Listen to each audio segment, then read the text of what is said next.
us. My name is Carla Pantoja. Thank you for joining us for our Let's Talk About It with Dr. Lue Douthit.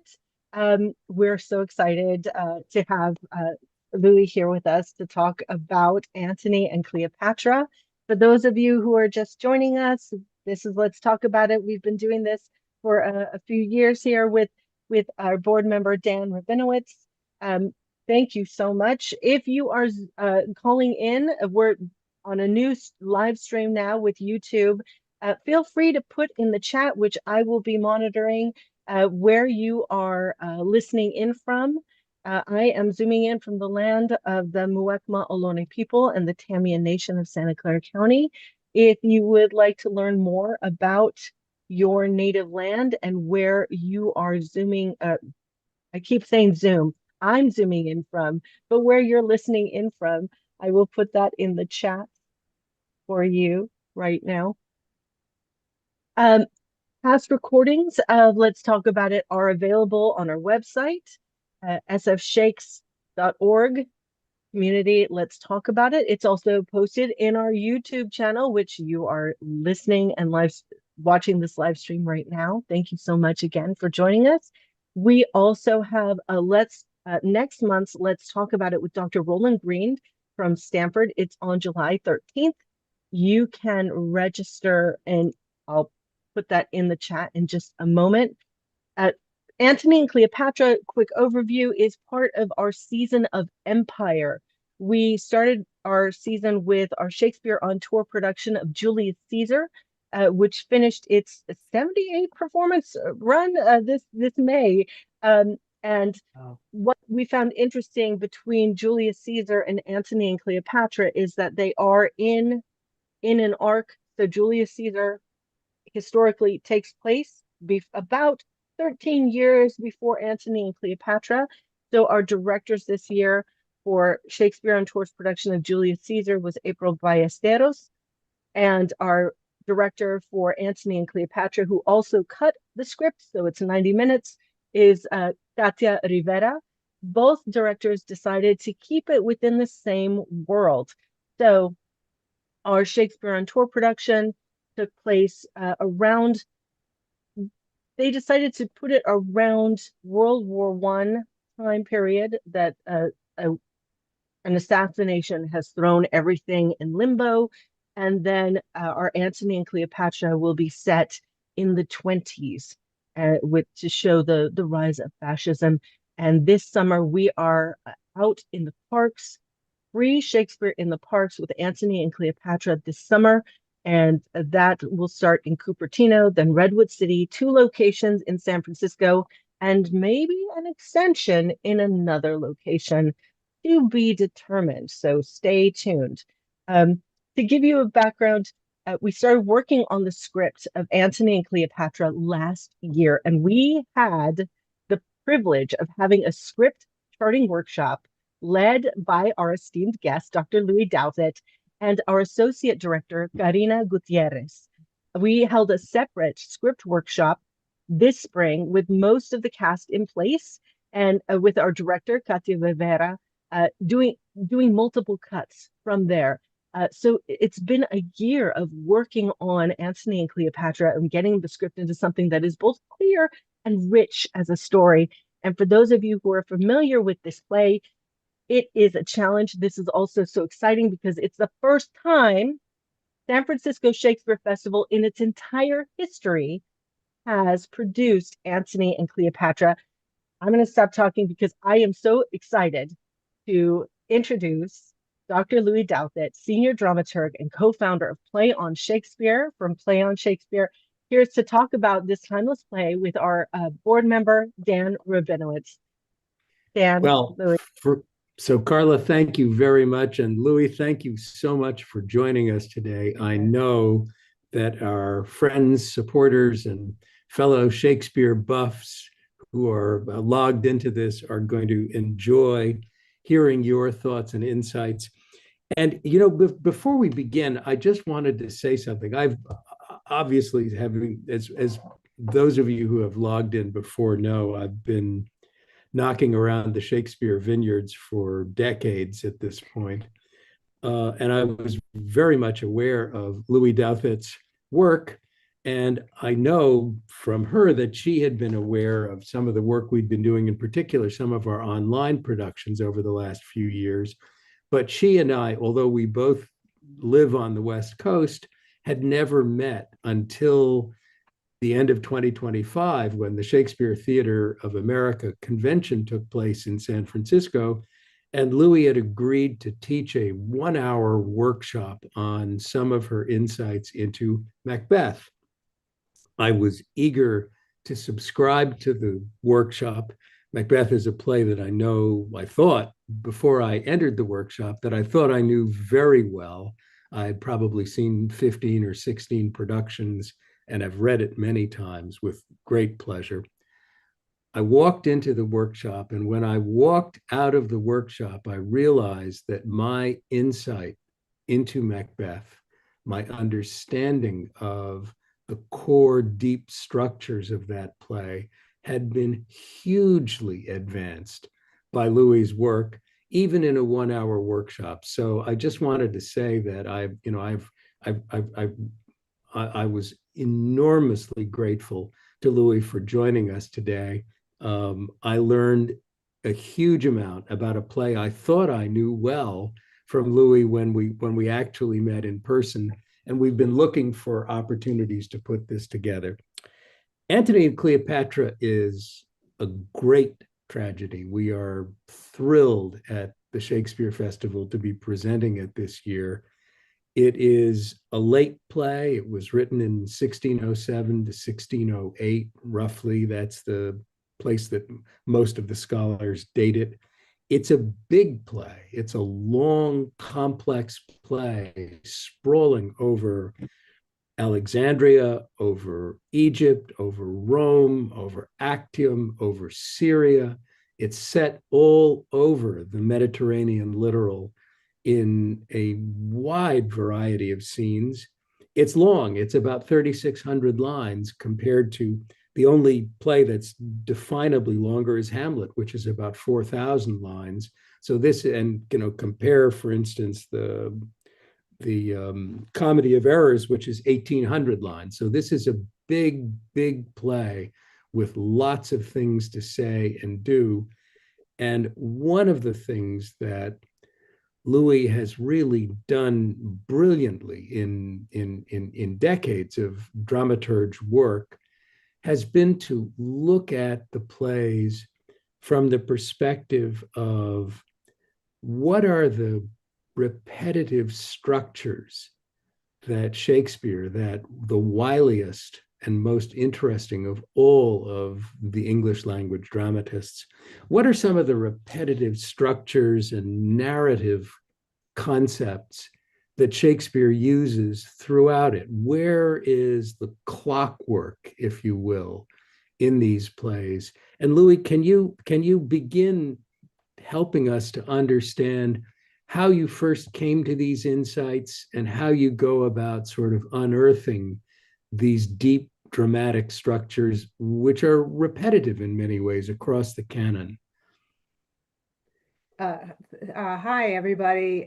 Thank you, Dan, so much for that introduction. And before I jump into that, I just want to thank you for inviting me to be a part of Let's Talk About ...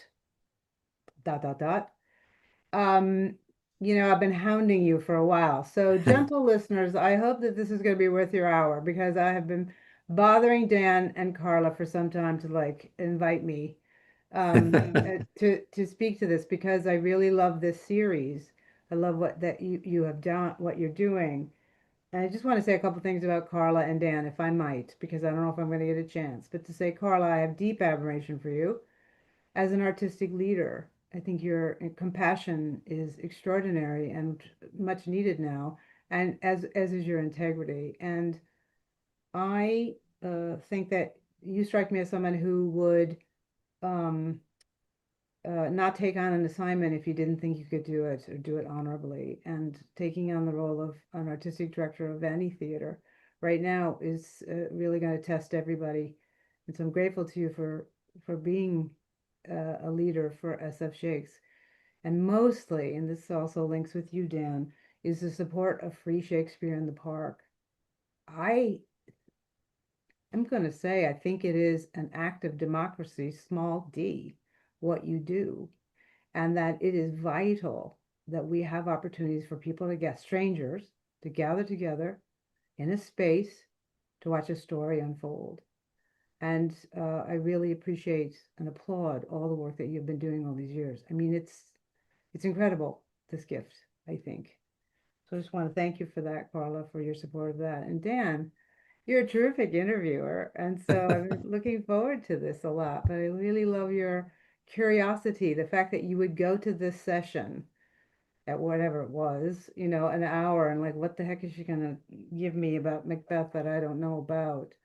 A I mean, lot, as it turns out, Louis, a well, I lot. mean, but isn't that, but that's the beautiful point about these plays, right? I mean, like I do a Macbeth workshop, I don't know, a couple times a year, and I just did one a couple weeks ago and went, oh, I didn't know that, and it's, or maybe I'd forgotten it, or I don't know, whatever. When you learn something about something and it's kind of a truth, it sort of feels like it's part of your thing anyway, right? But maybe you forgot it. But in Macbeth, from language of no God in the beginning of the play to God shows up once the English show up. But it's the insertion of that, and I was like, oh, that's sort of fascinating, and kind of like the way plays move. So this is a long answer to your question. The adage, long answers to easy questions. So I'm going to just talk about how I got here. And how I got here is that I am a new play person. I came to Shakespeare late in my career, and when I was finally given the opportunity while I was working at the Oregon Shakespeare Festival to work on a Shakespeare play. I said, well, I'm going to treat this like a new play because it's new to me, and it should be new to all of us, artists and audiences. It was new 400 years ago, in an ironic way, right? So I wanted to treat it like that. And so I began to do those kinds of structural analysis, and, I've had way too much literary theory, and so I began to sort of apply some of that. And I started to do a visual map. I would create a visual map of the plays because I wasn't always clear what was being said. I will confess. And I thought, well, if somebody ever asked me a question, I'd like to have something to say.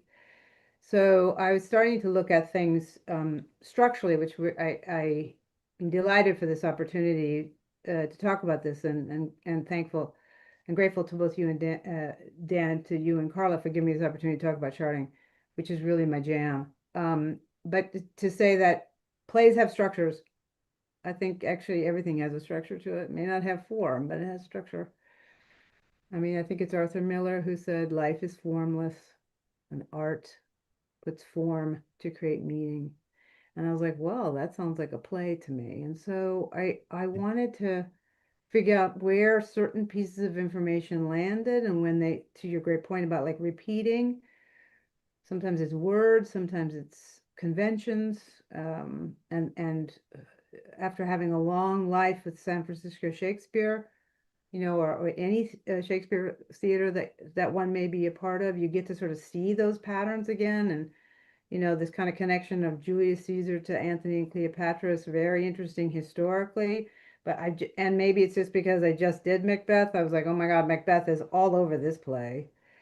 And that's kind of fascinating, right? And how Shakespeare, through a career, and as somebody who is interested in the writer, right, the new Playgirl, interested in the writer, in 2009 we did this class at OSF. It was internal. It was just like whoever wanted to show up on Wednesdays at noon, where we charted 38 plays in chronological order of Shakespeare's attributed to. Louis, may I interject a Yeah, question here? yeah. When you describe charting, can you explain it in a little greater detail for our supporters and friends and listeners what you mean by charting when you're talking about a play? How do Yeah, you go about deconstructing a play to a chart? yeah, charting is a visual mapping exercise that examines the structure of a play. It's that simple. Mhm. And we're going to show samples. We're going to show the chart that we did a little bit so you get a little sense of it. It's a huge construction paper exercise. It has evolved that way, but it started out very, very simply as kind of a pyramid on a blackboard. And we did this in 2009, where we did all of them in chronological order. And that's when the repetition began to show up, Dan. You know what I mean? Like things started early in the career and then shows up like in a more mature way. And then, kind of like, really sort of the end beat of it. I mean, even in the 20 years of writing, there's kind of an arc to Shakespeare as well, which I found kind of fascinating. And so it it can feel very, very prescriptive what I'm about to say. And I was like, that's fine, but I need uh, grounding in order to be free to interpret and receive. That's just me. And I think plays are the grounding. And a play on paper is a two-dimensional grounding, right? It's kind of like a blueprint for performance. Just how I look at it. And our job in the theater is to make it three dimensions. Like we have a lot of choices to make. And as Carla just said, there's a beautiful historical theatrical decision that's been made about where in history they're going to set these two productions. And at some point, Carla, I love you to talk about how conscious you were about choosing Julius Caesar and then Antony and Cleopatra this year, because it's so interesting, kind of carrying forward historically, right? In some ways, they're kind of it's kind of like part one and part two, in a weird way. But I'm just going to show you really quickly, like the old. This was 2009, what it looked like in 2009. And so we just made these little like they were pyramids and all these little lines I can explain are about like all the acts and the scenes and blah blah blah. But I was interested to know what are the facts of the play. People say something, it's a fact.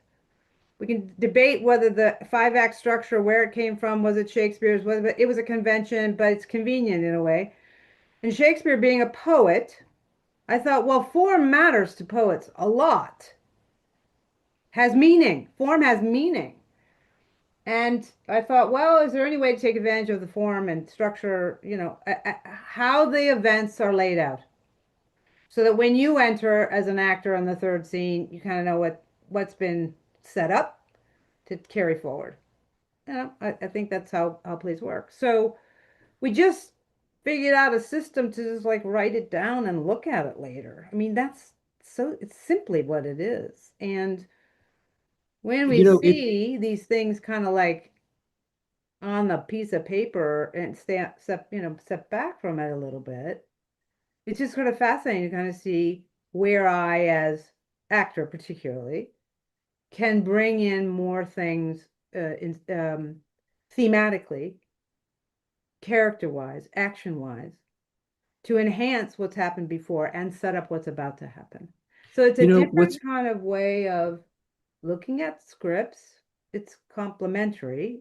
It's not exclusionary. It's thinking of it more sort of story level. And if you think about actors, and now I'm going to show my age as if my hair color does not, but actors are kind of at 78 RPMs, right? They have to speak like that. And the plastic parts, the sets and stuff, is kind of like at 16 RPMs. And story to me goes like 33 and a third. And as dramaturg, I'm interested in story at 33 and a third. so And Louis, that's where all this came in. That's how this all came to be. this is interesting at multiple levels to me, and I'm sure to our friends and supporters as well. Ordinarily, when we go to see a Shakespeare play, and of course, there's this interesting evolution of the English language, because in Elizabethan times, when people went to a play, would say they went to hear a play. Right. We say we go to see a play. Right. But that's been a big change in the English language. But when people go, one of the extraordinary things about Shakespeare, and one of the things that draws all of us to this work, is both the brilliance and the verisimilitude of the characterizations that we see when people walk on a Shakespearean stage. We recognize them as individuals who are like individuals that we ourselves know, have met, have understood, have watched. And we are also utterly entranced in the forward motion of the plot and the story that's being laid before us. Shakespeare is just a great storyteller. But what's fascinating about the work that you're doing is it's kind of which was really revelatory to me, is it's revealing this kind of subsurface clockwork mechanism that's moving this play forward, in which many things that are going to, in which there is an arc upward, like the pyramid that you were just showing to us, and then a slower devolution to the end. And the idea that, George Bernard Shaw always called Shakespeare the wily William, because Shaw, who was himself a great playwright, understood how good Shakespeare was at the clockwork mechanisms of a play. And the idea that underneath our immediate perception of character and our immediate engagement with story, there's a mechanism there that is intelligent design on the part of the playwright. That's fascinating. And I'd love to hear your thoughts. I can help. I have a couple of pictures that I can share, and Louis, you can talk about what these are. I have a picture of the key that I'm going to share with everybody. Terrific. Can everybody Thank you, Carla. see that? Is the hope. I'm going to pop it up just so folks can really see what that looks like at the beginning. If you want to talk through what Louis, we're looking at, Louis. What are we looking at here, Louis? So as this exercise has developed, I mean, from the little draw a pyramid on a whiteboard, and sort of designate things out, I became obsessed with proportions of things, right? And I'm also very obsessed with contrasts, and that how a play begins is not how a play ends, and who you meet at the beginning is not who you meet at the end. And how does Shakespeare do that? And Shakespeare does that in so many ways we're still discovering. And that's one of many parts of the genius of it. And so I wanted to, and I also wanted something, again, I think I said, the facts are, here they are, right? The facts are that it's 42 scenes long, which is the longest scene structure in Shakespeare. It's the most filmic play in that regard, right? Because, as you said, Dan, in your intro, I mean, it's all over the map. And oh, by the way, there's a sea battle or something. I mean, I don't know. All kinds of stuff are happening. I've seen productions where there was a subtitle saying, "Meanwhile, back in Rome," and honestly, it doesn't really help, to be honest, because you're just split, like, what, huh? So you have to figure out like how to move this along and keep the information moving forward. I mean, the fact of the matter is she doesn't, she withdraws the fleet at one point. It's a betrayal. And you hear Mark Antony talking, poetically about this betrayal. And I think we all probably have had moments where we felt like, somebody betrayed us and bemoaned and blah, blah. But if you don't know exactly what that was, and so, and sometimes in productions, people don't really know the exact thing, but they know the mush, the emotional mush. And I'm interested that we know exactly what those things are, and that we work really hard in rehearsal to make sure that those couple of very important facts just be really clear. I know it sounds it sounds stupid coming out of my mouth, but I just say that that's what I'm interested in. It's like a couple of things, just anchor those things, because I will be able to follow if you set me up. I will be able to follow you. I believe that. So what we were just looking at is a key of like kind of things that we were tracking. We were tracking, is it in verse, is it in prose? It matters. It's a change.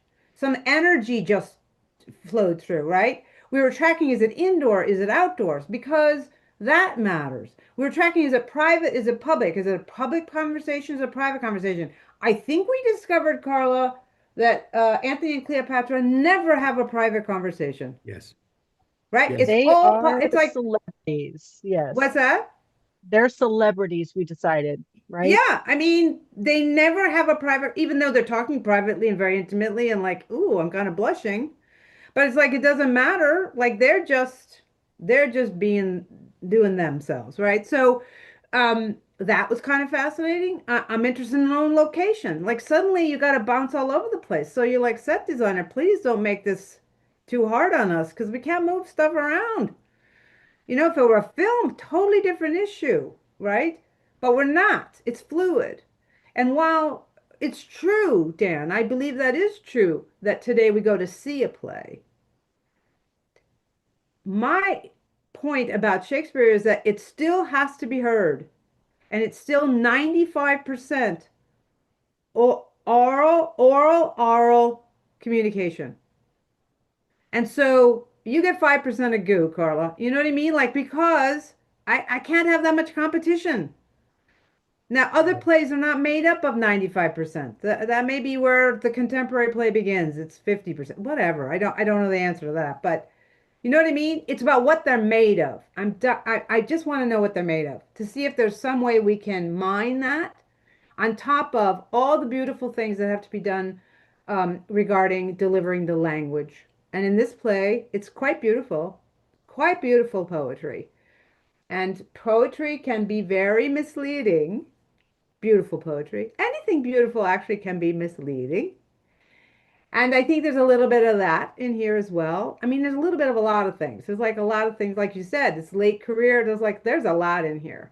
Now the shot that we just showed was like the whole chart out in one big like stream because I wanted peripheral view, and I want peripheral view for a couple of reasons. Most importantly, is I want to know that it's beyond my own personal view. But the play is larger. Some of its parts are larger than any of us in that room, and it's sort of a cheap way to sort of do that, I guess. But anyway, it's like a 10 feet piece of paper, and you see this big fat black line in the middle, and that is how long the play is, 3,600 lines wide, kind of divvied up. And then I became obsessed with, because there's line numbers in Shakespeare, not true of all plays, but in Shakespeare there's line numbers. You could kind of do a proportion of things like Macbeth. At the end of Macbeth, there's this really huge long scene with Malcolm and Macduff, like huge long scene. And you're like, oh my goodness, I got to have the energy to do that huge long scene. So you try to work backwards to make sure that you have set up the thing so I can remember who Malcolm is. Like, I don't know, it was like an hour and a half ago last time I saw Malcolm. And who was paying attention anyway, right? But it's just a fascinating discovery and uncovery, if that's a word, exploration um, about what is possible to be used by actor and director and designers in the process of putting on telling the story. So Louis, it's yeah, so interesting because the observation that you and Carla were just talking about, which was one of the things that came out of our charting exercise, is that although in many respects the play is the story of the doomed love affair between Antony and Cleopatra and its catastrophic consequences for both of their lives, one of the things which emerged, which was so interesting, was, of course, this idea that we never actually see the two of them together having a private conversation. They are always on stage. Emma Smith, who is the great young Oxford Shakespearean who is emerging as one of the most interesting and thoughtful agree. commentators on Shakespeare's work in the I current agree. generation of scholars, makes the observation in her discussion of Antony and Cleopatra that seeing Antony and Cleopatra is the equivalent of watching People magazine. We're watching self-conscious celebrities who are totally conscious of their public image and playing to their public at all times Cleopatra as a queen, Antony as a member of the triumvirate.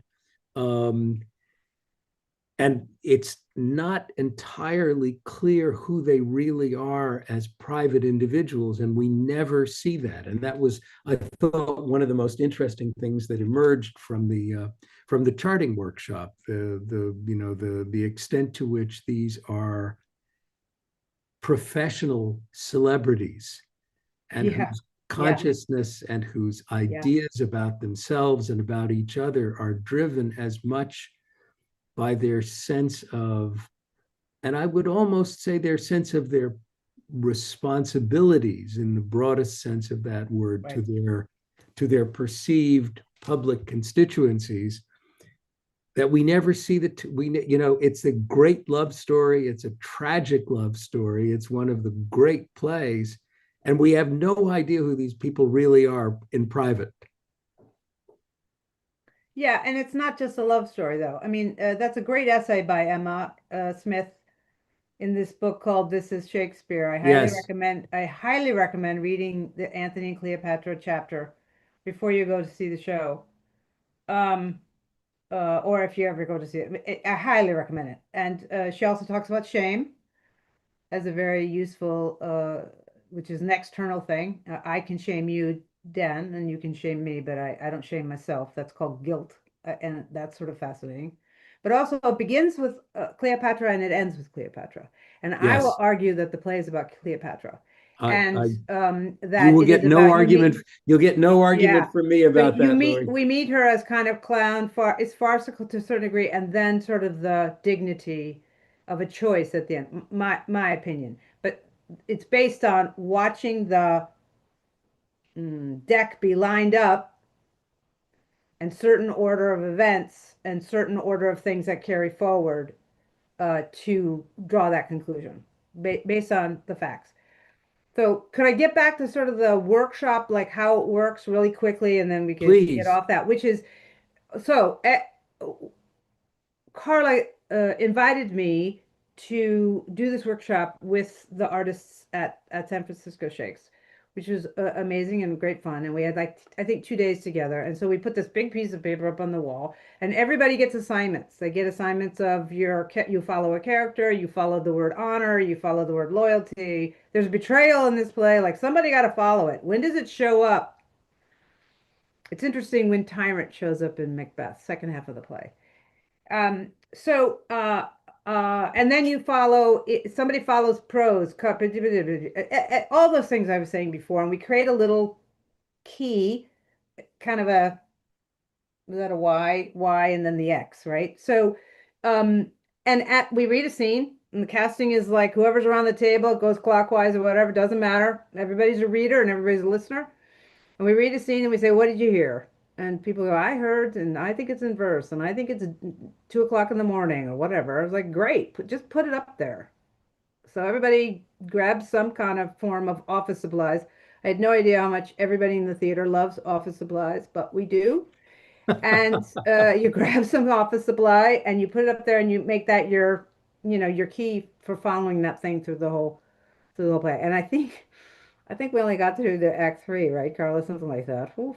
And because the Yep. conversation about the play is just so much fun then, right? Everybody's got a piece of it. Everybody, because so much experience in the room. Like I can't bear it, how much experience in the room is usually there. And I want to capture it all. I just want to talk, I want people to share what they know or think or feel or learn. It's so fun. It's a sneaky exercise. And yeah, there you go. There's the table of supplies. Yeah. So it's a sneaky way to have table work, basically. And I believe that you need to go slow to go fast. And in American theater practice, I'm going to make my big fat statement here. In American theater practice, the slow food of table work has been eroded. And I think to our detriment. I think it's to our detriment as artists because we can't quite we don't have time to get at everything that we could or examine or rehearse, right? Rehearsal is about not a product. Rehearsal is about, "Well, I'm going to try this choice today and see if that works." You know what I mean? So it's all designed to do that. And Carla graciously gave me the opportunity to sort of share this methodology. And then one of the most extraordinary things is that you all wanted to finish the deal, right, Carla? And there was a couple of days where you find, online you could kind of finish charting the whole play. So We Louis, did. I'd like to draw your Louis, I want to draw your attention to when the chart was up. There was this almost a pyramidal There is a pyramid. Yeah, structure there is a pyramid. where Yeah. there's a lot, as we go forward across it, there's a line that's rising, and then there's a line that Yep. begins to drop and to Yep. devolve at the end of the Yep. play. Can you talk a little bit about how you see that in Antony and Cleopatra, and what some of the charting exercise revealed in your own mind when you did it Yeah. on your own, but also Yeah. then when you did it with us?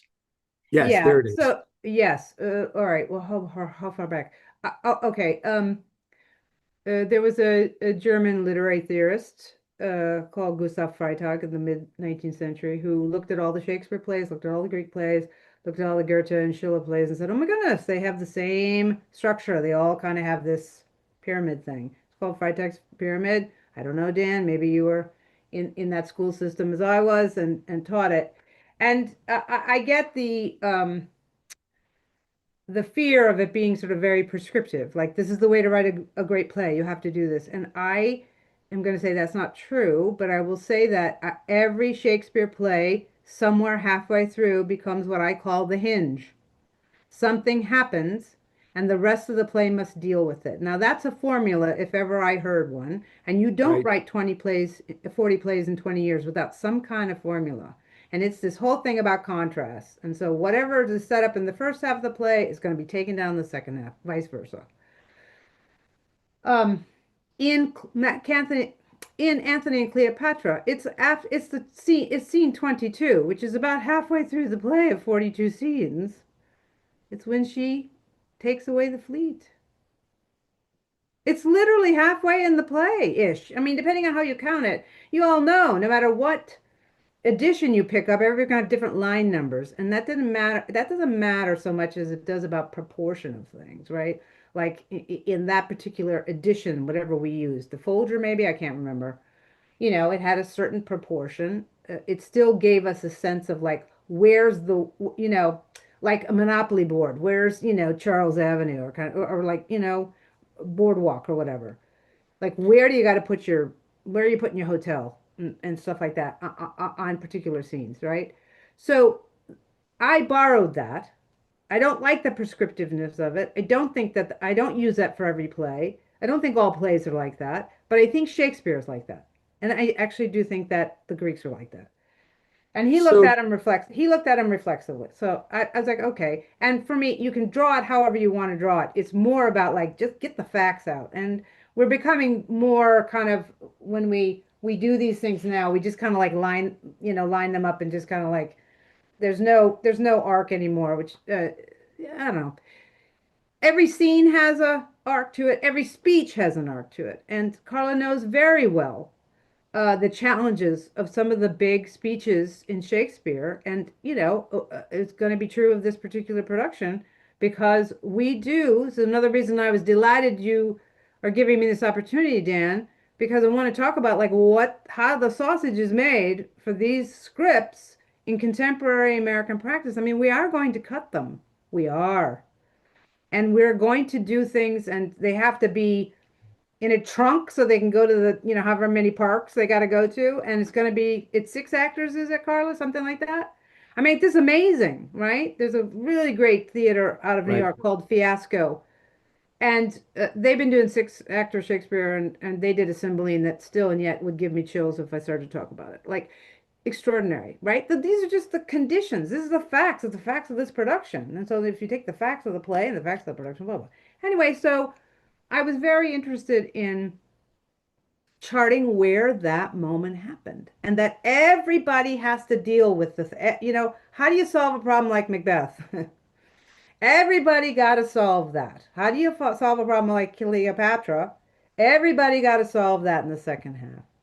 And I am from a small town in Ohio called Sandusky, which is well known for an amusement park called Cedar Point. And I promise you, if you ever see a documentary about the 10 best roller coasters in the world, one of them will be from Cedar Point Amusement Park. So I think of plays like a roller coaster, right? Audience is in that cart and we're, manipulating terms, and at some point it's gonna, you got to deal with it, right? So it was a useful, for me, like a shorthand. It was a visual shorthand to make a pyramid. It means energy. It means things are getting ahead, right? Romeo doesn't get the text in time. Right. And it's a visual of that. You know what I mean? Like it's just for me. That's how I use it.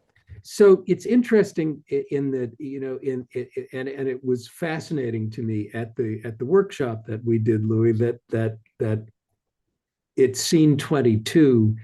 And I'll just step back for a minute because there is a much broader narrative arc in this play, including both the love affair between Antony and Cleopatra, the profound social, religious, economic, human tensions between Roman Yeah. constructs Yeah. and Roman civitas Yeah. and Egypt on the other hand. And there is there's a war that is incipient at the beginning and then becomes one of the central frames of the play as the triumvirate who emerge after the assassination of Julius Caesar at the end of Julius Caesar, between Octavius, Antony, and Lepidus, fragment. Lepidus winds up making poor choices and imprisoned by Octavius, who then, in the end, it winds up as Augustus Caesar, the first of the great Roman Caesars. And this war is really the point at which Rome transitions from a republic, perhaps a flawed republic, certainly in our terms, but a republic, to an imperium and to the empire that lasted for several thousand years thereafter. And the scene 22 is exactly what Louis was talking about earlier. It's the Battle of Actium, at which Antony, together with Cleopatra, decides to give battle to Octavius and the forces of the other side of the triumvirate in this war for control of Rome in the first instance, and also Egypt and the eastern provinces. And Cleopatra at one point withdraws her fleet from Antony's side, and that results in, or at least it contributes to, Antony's defeat in the Battle of Actium, and then the beginning of the devolution in which, in the end, Octavius becomes Augustus Caesar. The triumvirate is entirely dissolved, and Antony and Cleopatra's love affair is crushed with their successive suicides, rather than face the consequences of what will happen as this war winds to its close. Shakespeare was using, as a historical source, he was using the Sir Thomas North translation of Plutarch of 1579, but the Plutarch is linear.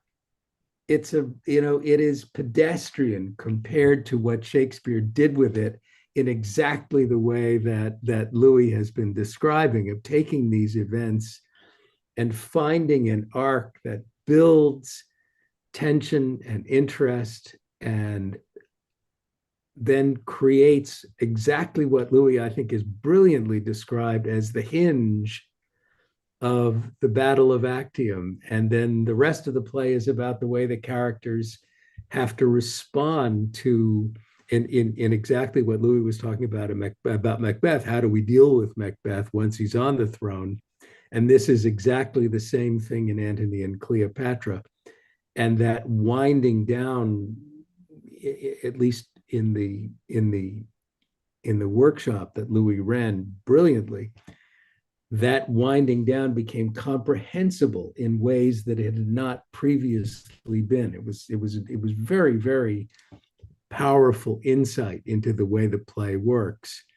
And Louis, how do how do you see this in terms of the way the play works itself to its end?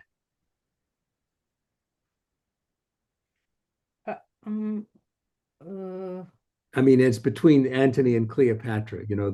We see them both. We see them almost in parallel in some ways, not together, at least till a very yeah, brief well, moment. actually, I'll just say I think a huge new element enters, which is Octavius Caesar. So it Yes, becomes a throuple. I mean, it becomes a trio working, right? And in threes, it's always two against one. And you can see Cleopatra kind of working all three, the different kind of alliances.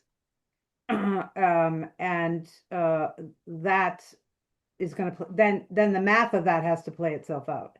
It's kind of like in Midsummer Night's Dream, there's a great math of the four lovers, and that there's right, you have the two set up, and then they're going to jumble in the forest, and until they unjumble and come back together again, right? Thanks to Puck, or helpful for Puck, messes it up, but also puts it back together, right? But there's a great math of it. Like you can see that the wrong two, the wrong two, the wrong three, I mean, it's fascinating. Sort of just do the math of it, right?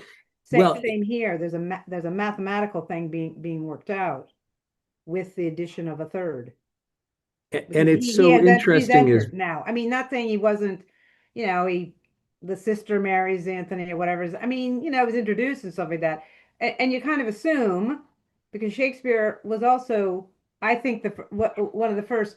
The Elizabethan theater is one of the first public theaters, right?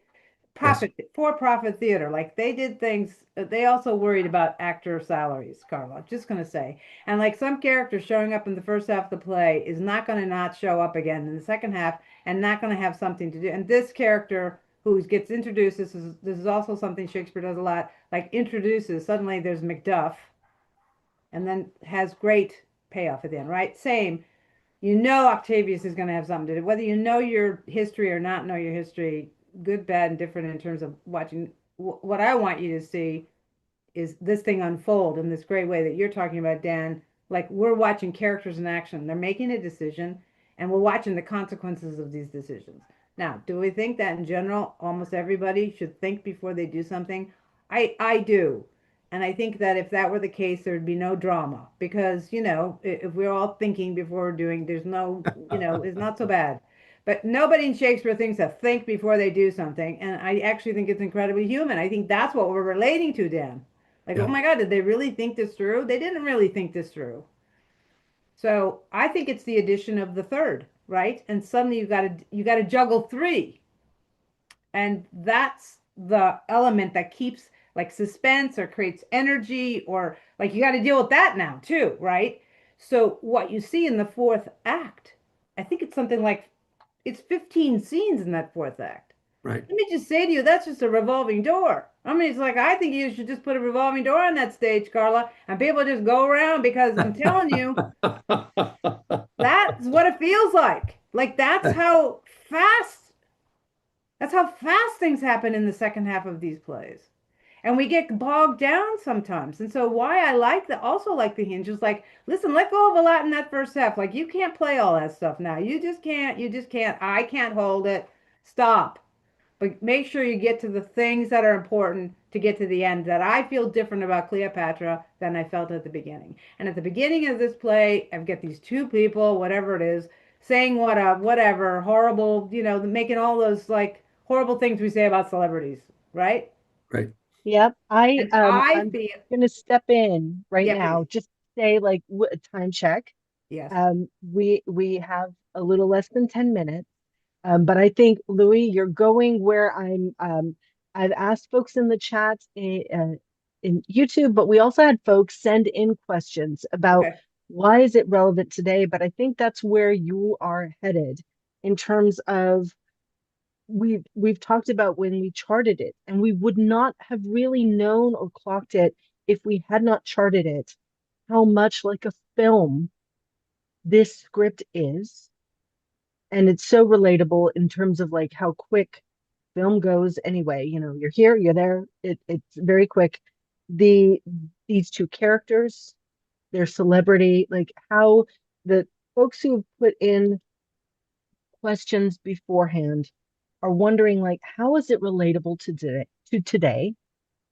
Um, that seems to be a very a common thing of how is that relatable to today? This particular play in this particular script. And I also want to uplift that after the charting workshop, our director, Katia Rivera, who cut the script, was really thinking about, as we saw in the chart, these scenes are happening so quickly that you had mentioned, Louis, of it's all gas, no brake. And so that's what Katia has got going on. But do you want to talk about the relationship between like how these plays are so present for us today? Like they're pertinent for today. Well, as that was kind of smart of me. That was kind of a smart statement. I have to remember that one. As Dan mentioned, I mean, like they got this, look at this place got everything in it, right? I mean, this would make a really good, miniseries because it's about two people theoretically in love, and the games people play, and are they not? Like, well, I don't know. Any given moment, I think it's all of the above, which makes them very dimensional, right? Because in any given different scene, I mean, she's play acting with somebody and Antony gets jealous about it, whatever. It's like, yeah, that all sounds great to me, right? So there's the personal, and they happen to be people in high places. So, like as Dan said, both of them making decisions about things that have consequences for the rest of us, like leaders who make decisions about things and don't really think through it.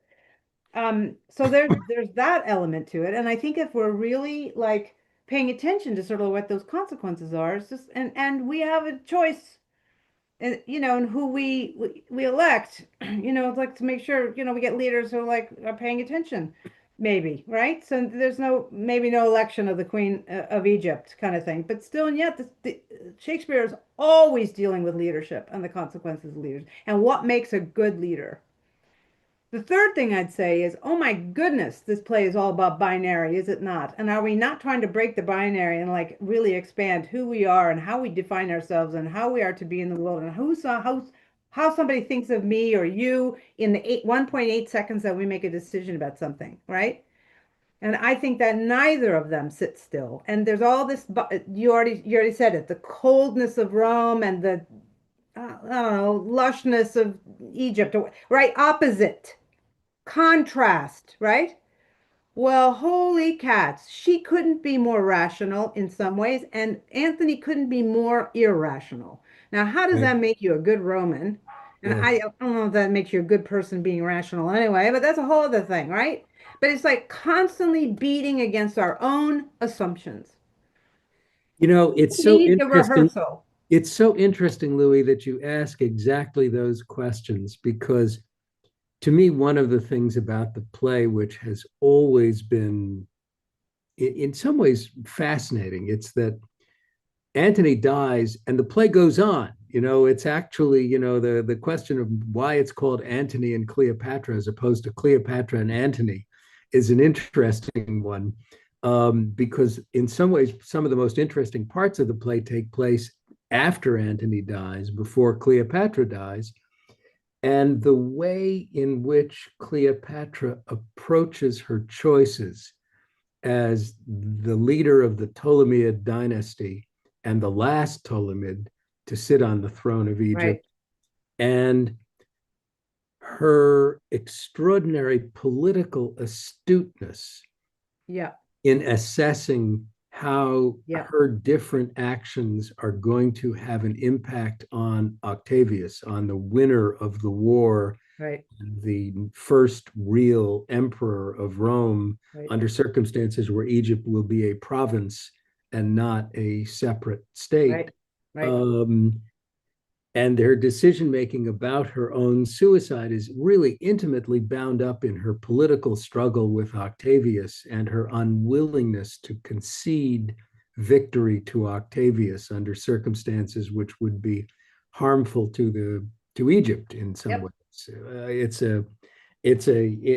You know, your discussion of that is fascinating, and of Shakespeare's interest in Cleopatra as leader.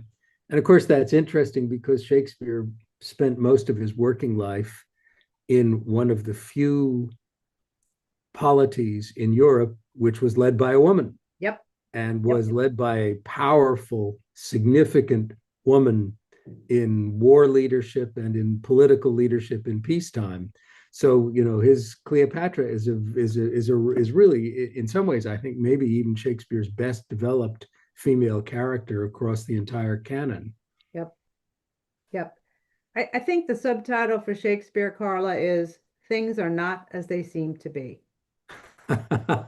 And all of us could use the rehearsal to be reminded about our own assumptions and our expectations. And I think attending a play is a great way for that rehearsal. And we're going to see real people walking around and making decisions and being stupid or whatever it is.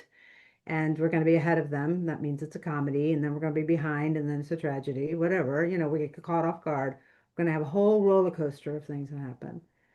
And I can't think of anything more relevant or more necessary for our own growth as human beings than to go to see a Shakespeare play.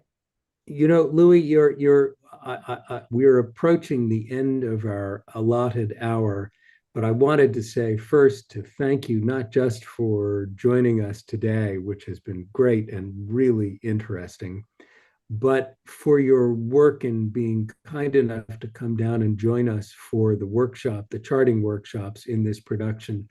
I know I am speaking for all of my friends and colleagues at the Shakespeare Festival that this production has truly benefited from your leadership, your insight, and your input in it, and we are deeply grateful. And what I would like to do is what we would usually do on Zoom, which is to ask our friends and supporters and those who have logged in to join me in giving an internet round of applause to Dr. Lue Douthit, whose insights and help have really been of material advantage to us. And we're very grateful that you could join us today, Louis. Thank you so much. Thank you both for inviting me, and thanks everybody for listening in. I hope it was worth the lunch hour. Thank you. Better than a tuna sandwich for sure. I want to say thank you to both of you, Dan, to Louis, and also Play On, for their generosity in lending us you to come down and do a charting workshop with us, which was such a treat and so wonderful. And I see like that there's some love being thrown your way via YouTube. Folks, if you like what you saw, please join us again. Register. I put the register in the chat for talking with Dr. Roland Green in July. And check us out. Please feel free, if you like what we do, check us out in the park as well. You can donate. And we've started something new this year, y'all, because our show is set in the 1920s. We've decided to start a campaign, a fancy extras campaign, and I'm going to put that in the chat, where you can visit. We have some things that our costume designer and our props designer, as well as our director, have named as like, ooh, wouldn't this be lovely to have fancy extras on stage where folks can buy or bid on items that after the run of the show, they will be yours if you win the bid. So I will put that link in the chat. It's open until July 1st. And of course, you can feel free to donate to us. We no donation is too small, no donation is too large. This is how we get to you, to a park near you. Bring your family, bring your pets, bring your picnic, and join us for Antony and Cleopatra in the park. Thank you so much for joining us. You're Thank here. you. See you all soon. Thanks, Louie.